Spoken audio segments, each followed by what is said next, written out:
আসসালামু আলাইকুম বন্ধুরা।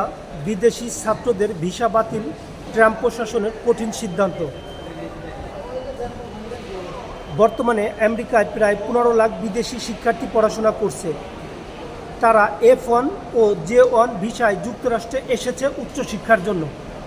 কিন্তু হঠাৎ করেই ট্রাম্প প্রশাসন অনেকের ভিসা বাতিল করে দিচ্ছে। এই সিদ্ধান্তে ছাত্রছাত্রীদের মধ্যে ভয়, দুশ্চিন্তা আর অনিশ্চয়তা তৈরি হয়েছে।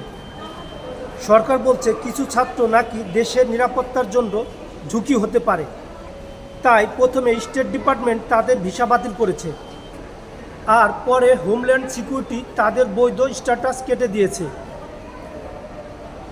এর মানে তারা আর বৈধভাবে আমেরিকায় থাকতে পারছে না।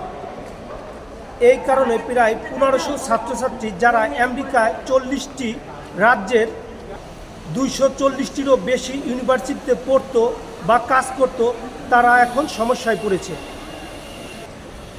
অনেকেই গ্রেপ্তার হয়েছে, আবার কাউকে দেশে ফেরত পাঠানো হয়েছে। উদাহরণ হিসেবে বলা যায় টাফটস ইউনিভার্সিটির ছাত্রী রুমেইসা উস্তুরকে।